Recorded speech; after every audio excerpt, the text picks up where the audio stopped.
Part 6 या दंदुरित मुस्कान। प्रश्न अभ्यास। प्रश्न 1 बच्चे की दंदुरित मुस्कान का कवि के मन पर क्या प्रभाव पड़ता है। उत्तर बच्चे की दंदुरित मुस्कान का कवि के मन पर इस प्रकार प्रभाव पड़ता है। पॉइंट 1 बच्चे के नए नए दांत की हंसी देखकर सबका मन खुश हो जाता है। पॉइंट 2 कठोर हृदय का व्यक्ति भी बच्चे की मुस्कान देखकर आकर्षित हो जाते हैं। पॉइंट 3 घर में बच्चे की मुस्कान ऐसा लगता है जैसे कि तराब जंग को छोड़कर कमल झोपड़ी में खिल गया है। प्रश्न 2 बच्चे की मुस्कान और एक बड़े व्यक्ति की मुस्कान में क्या अंतर है। उत्तर बच्चे की मुस्कान और एक बड़े व्यक्ति की मुस्कान में इस प्रकार अंतर है। बच्चे की मुस्कान। पॉइंट 1 बच्चे की मुस्कान देखकर बच्चा सभी को अपनी ओर खींच लेता है। पॉइंट 2 बच्चे की मुस्कान देखकर बुजुर्ग आदमी भी खिलखिला उठते हैं। बच्चे की मुस्कान बहुत ही आकर्षित होती है। पॉइंट 3 एक बड़े व्यक्ति की मुस्कान। पॉइंट 1 एक बड़े व्यक्ति की मुस्कान को देखकर सभी को अपनी ओर नहीं खींचता है। पॉइंट 2 एक बड़े व्यक्ति की मुस्कान देखकर बुजुर्ग आदमी नहीं खिलखिला उठते। पॉइंट 3 एक बड़े व्यक्ति की मुस्कान में आकर्षित नहीं होती है।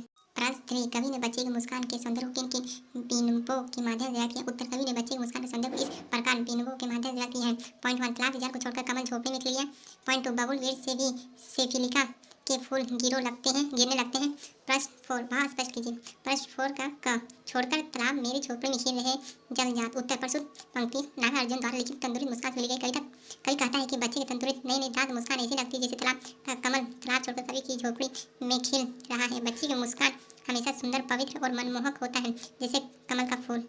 प्रश्न 4 का ख छू गया तुमसे कि झरने लग पड़े सेफिलिका के फूल बांस तथा के बबूल।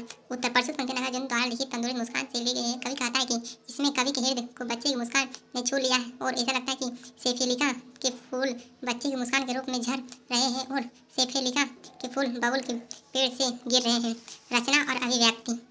प्रश्न 5 मुस्कान और क्रोध भिन्न भिन्न भाव हैं, इनकी उपस्थिति से बने वातावरण की भिन्नता का चित्रण कीजिए। उत्तर मुस्कान और क्रोध दोनों मानव के विभिन्न भाव हैं। पॉइंट 1 मुस्कान मनमोहक होती है। पॉइंट 1 क्रोध उपेक्षा परक होती है।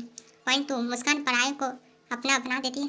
पॉइंट 2 लेकिन क्रोध अपनों को भी पराया बना देता है। पॉइंट 3 मुस्कान सभी के मन में प्रेम भाव उत्पन्न करती है। पॉइंट 3 लेकिन क्रोध सभी के घृणा ईर्ष्या देश की भावना को जन्म देता है। प्रश्न 6 तंदुरित मुस्कान से बच्चे की उम्र का अनुमान लगाइए और तर्क सहित उत्तर दीजिए।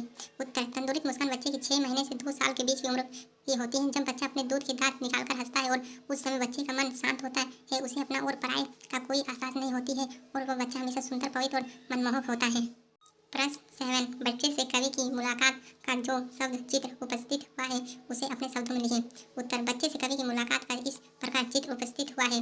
पॉइंट 1 बच्चे से कवि की मुलाकात बच्चे की मां ने करवाई। पॉइंट 2 बच्चे कवि को अजनबी के है लेकिन उसकी एक मुस्कान कवि को अपनी ओर खींच लेता है। पॉइंट 3 उन्हें ऐसा लगता है कि बच्चा कहीं उन्हें देखते देखते थक न जाए इसलिए वह आँख फेर लेते हैं। पॉइंट 4 कवि को उसकी मुस्कान सुंदर सुशील और मनमोहक लगती है।